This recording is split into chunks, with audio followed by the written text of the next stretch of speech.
আসসালামু আলাইকুম প্রিয় দর্শক। আমিরুল মোমিনিন মানিক আপনাদের প্রত্যেককে আমন্ত্রণ জানাচ্ছি এই বিশেষ পর্যালোচনায়। আমাদের বিষয় হচ্ছে হাসিনা ইস্যুতে মোদির কলিজায় হাত দিল টিএমসি। কি ঘটনা? হঠাৎ করে আবার শেখ হাসিনাকে নিয়ে ভারতে কেন উত্তেজনা? সেই বিষয়ে মূলত আজকে কথা বলতে চাই প্রিয় দর্শক। থাকুন আমাদের সঙ্গে। আপনাদের মতামত থাকলে YouTube এর কমেন্ট বক্সে গিয়ে লিখুন প্রিয় দর্শক। ভারতে আশ্রয় নেয়া বাংলাদেশের ক্ষমতাচ্যুত প্রধানমন্ত্রী শেখ হাসিনাকে নিয়ে মোদী সরকারকে নজিরবিহীন আক্রমণ করেছেন তৃণমূল কংগ্রেসের সর্বভারতীয় সাধারণ সম্পাদক অভিষেক বন্দ্যোপাধ্যায়। ভারতের কেন্দ্রীয় স্বরাষ্ট্রমন্ত্রী অমিত শাহের দেয়া অনুপ্রবেশ তত্ত্বের পাল্টা চ্যালেঞ্জ ছুড়ে দিয়ে মমতা বন্দ্যোপাধ্যায়ের এই ভাতিজা প্রশ্ন তুলেছেন, দিল্লিতে অবস্থানরত শেখ হাসিনা আসলে কোন পরিচয়ে রয়েছেন? তিনি কি অনুপ্রবেশকারী নাকি শরণার্থী? ১০ এপ্রিল কলকাতায় বিজেপির নির্বাচনী ইশতেহার বা সংকল্প পত্র প্রকাশের কয়েক ঘন্টার মধ্যেই তৃণমূল ভবন থেকে এক সংবাদ সম্মেলনে এসব প্রশ্ন তোলেন অভিষেক। ২০২৪ সালের ৫ আগস্ট ছাত্র জনতার গণ অভ্যুত্থানের মুখে দেশ ছেড়ে ভারতে আশ্রয় নেওয়া হাসিনার আইনি অবস্থান নিয়ে ভারতের কেন্দ্রীয় সরকারের নীরবতাকে তিনি বড় রাজনৈতিক ইস্যু হিসেবে এই প্রথম সামনে আনলেন।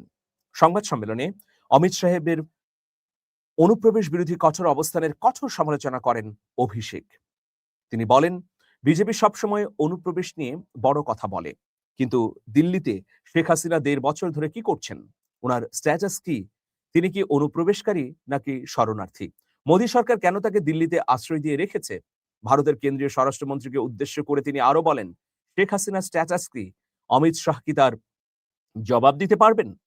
অভিষেক বন্দ্যোপাধ্যায় অভিযোগ করেন বিজেপি বারবার বাঙালিদের টার্গেট করছে। আসামের এনআরসির উদাহরণ টেনে তিনি বলেন, সেখানে ১৯ লাখ মানুষের মধ্যে ১২ লাখ হিন্দু বাঙালির নাম বাদ দিয়ে তাদের ডিটেনশন ক্যাম্পে পাঠানোর ষড়যন্ত্র করা হয়েছে।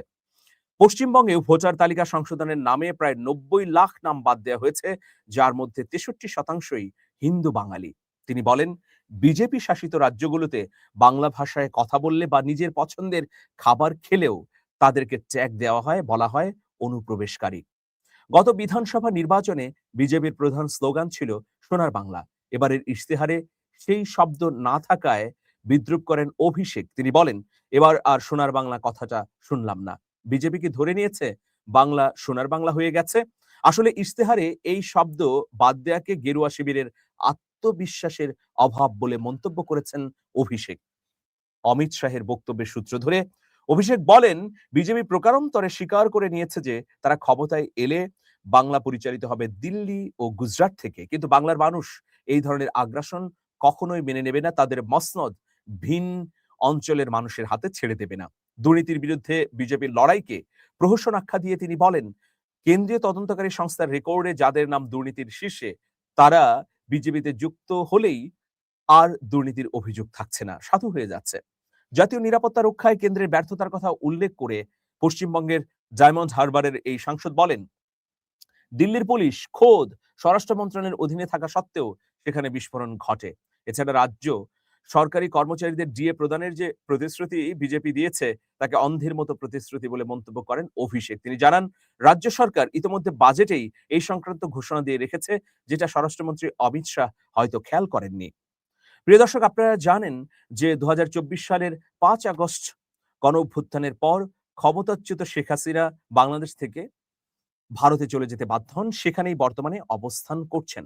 একটি খবর চাউর হয়েছে যে শেখ হাসিনাকে কাতারে স্থানান্তরের একটা চেষ্টা করেছিল কেন্দ্রীয় বিজেপি সরকার। কিন্তু শেখ হাসিনা স্পষ্ট জানিয়ে দিয়েছেন যে তিনি ভারত ছেড়ে অন্য কোথাও যাবেন না। শেখ হাসিনার এই অনড় অবস্থানের কারণে বিজেপি সরকার আর এই বিষয়ে কোনো উদ্যোগ গ্রহণ করেনি। যাই হোক, আমরা বিগত সময় ধারাবাহিকভাবে দেখেছি যে ভারতের বিভিন্ন জায়গায় অনুপ্রবেশকারী তকমার নাম দিয়ে বিভিন্ন নাগরিকের উপর অত্যাচার এবং নিপীড়ন চালানো হচ্ছে। গুজরাট বা অন্ধ্রপ্রদেশ বা অন্য যেকোনো প্রদেশে কোনো ব্যক্তি বাংলায় কথা বললেই ধরে নিয়ে যাওয়া হচ্ছে, তাকে হত্যাও করা হচ্ছে। পরবর্তীতে দেখা যাচ্ছে যে তারা পশ্চিমবঙ্গ থেকে যাওয়া মানুষ। দেখুন, একজন ব্যক্তিকে মুসলিম তকমা দিয়ে হত্যা করা হলো কিছুদিন আগে অন্ধ্রপ্রদেশে। পরে দেখা গেল তিনি নিম্নবর্ণের পশ্চিমবঙ্গের হিন্দু। তো এইসব বিষয়গুলো নিয়েই আসলে তোপ দাগালেন অভিষেক বন্দ্যোপাধ্যায়। অভিষেককে মমতার বিকল্প ভাবা হচ্ছে। আপনারা জানেন যে দীর্ঘ সময় ধরে ভারতের পশ্চিমবঙ্গে তৃণমূল কংগ্রেস বা টিএমসি ক্ষমতায় রয়েছে। আর টিএমসির এই ক্ষমতার মসনদ ধসিয়ে দিতে এবার খুব আটঘাট বেঁধে নেমেছে বিজেপি। ফলে বিজেপির শীর্ষ নেতারা ঘন ঘন পশ্চিমবঙ্গ সফর করছেন। সফর করে নানা ধরনের প্রতিশ্রুতি দিচ্ছেন। ইশতেহার যেটি প্রকাশিত হয়েছে সেখানেও প্রতিশ্রুতির বহর রয়েছে। সেই ইশতেহারের মধ্যে এটা বলা হয়েছে যে ভারতে অব্যাহতভাবে অনুপ্রবেশকারীরা ঢুকছে, তারা আমাদের জনজীবনকে ব্যাহত করছে। মূল অভিযোগ করা হয়েছে যে পাকিস্তান এবং বাংলাদেশ থেকে বিপুল সংখ্যক মুসলিম ভারতে প্রবেশ করছে।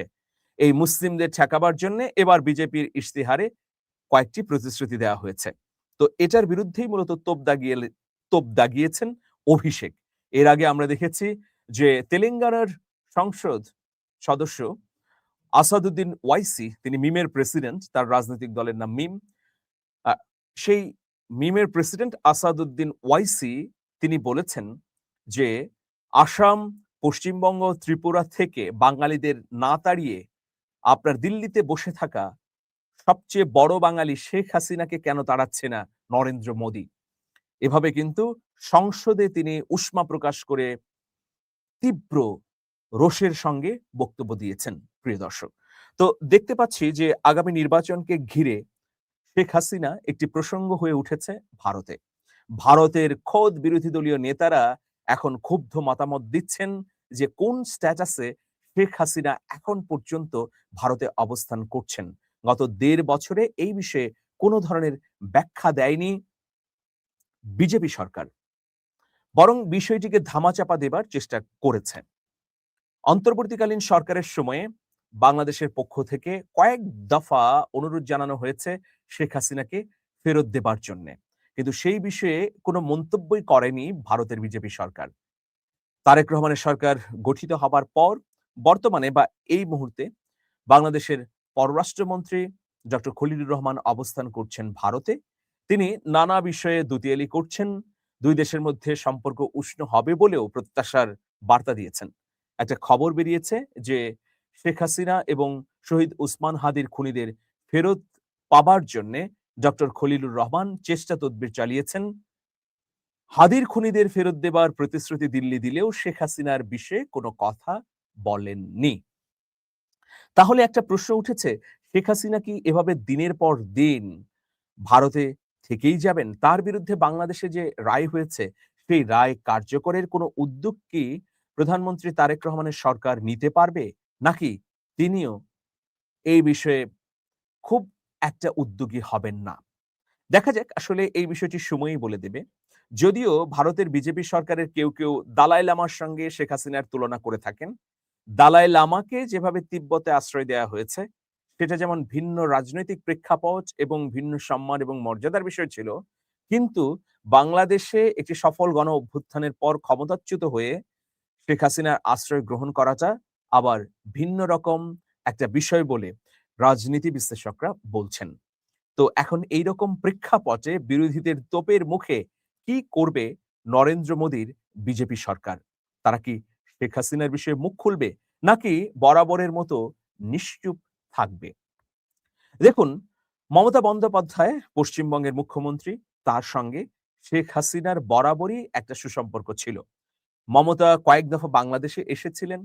বাংলাদেশে এসে শেখ হাসিনাকে তার বড় বোন হিসেবে অভিহিত করেছিলেন। সবসময়ই শেখ হাসিনা সম্পর্কে একটা পজিটিভ আ তার মন্তব্য আমরা দেখতে পেতাম। কিন্তু এবারই ১ম মমতা বন্দ্যোপাধ্যায়ের ভাতিজা অভিষেক বন্দ্যোপাধ্যায় স্পষ্টভাবে শেখ হাসিনার বিরুদ্ধে মন্তব্য করলেন। যেহেতু পশ্চিমবঙ্গে খুব শক্তিশালী রাজনৈতিক দল তৃণমূল কংগ্রেস বা টিএমসি, সুতরাং তাদের পক্ষ থেকে এই ধরনের মন্তব্য নিশ্চয়ই ভারতের রাজনীতিতে নতুন একটা সমীকরণ তৈরি করবে। হ্যাঁ, আপনারা দেখুন যে পশ্চিমবঙ্গ, ত্রিপুরা, আসামে বিপুল সংখ্যক বাঙালির বসবাস, বাঙালি সংখ্যাগরিষ্ঠতার এই অবস্থান বিজেপি কখনোই ভালোভাবে নেয়নি। বিজেপি মনে করে বাঙালিরা কখনোই তাদেরকে ভোট দেবে না। বাঙালিরা তাদের রাজ্যের রাজনৈতিক দলগুলোকেই ভোট দেবে। এই আশঙ্কা থেকেই কি আসলে বাঙালিদের বিরুদ্ধে এরকম অভিযান? সেখানে কিন্তু কেবল মুসলমান বাঙালিদের বিরুদ্ধে অভিযান না। এই যে ৬৩% হিন্দু বাঙালিদের ডিটেনশন ক্যাম্পে নেয়ার যে ষড়যন্ত্র আসামে হয়েছিল, সেখানে মাত্র ২৭% বাঙালি মুসলমান ছিল। তাহলে বুঝুন, যারা বাংলা ভাষায় কথা বলছে, যারা বাঙালি, মূলত তাদের বিরুদ্ধেই এই অ্যাকশনটা শুরু হয়েছে। অনেকে বলছেন এটা হিন্দি ভাষার একটা ভয়াবহ আগ্রাসনও বটে। প্রিয় দর্শক, আজকে এই পর্যন্তই। ভালো থাকুন। শুভেচ্ছা নিরন্তর।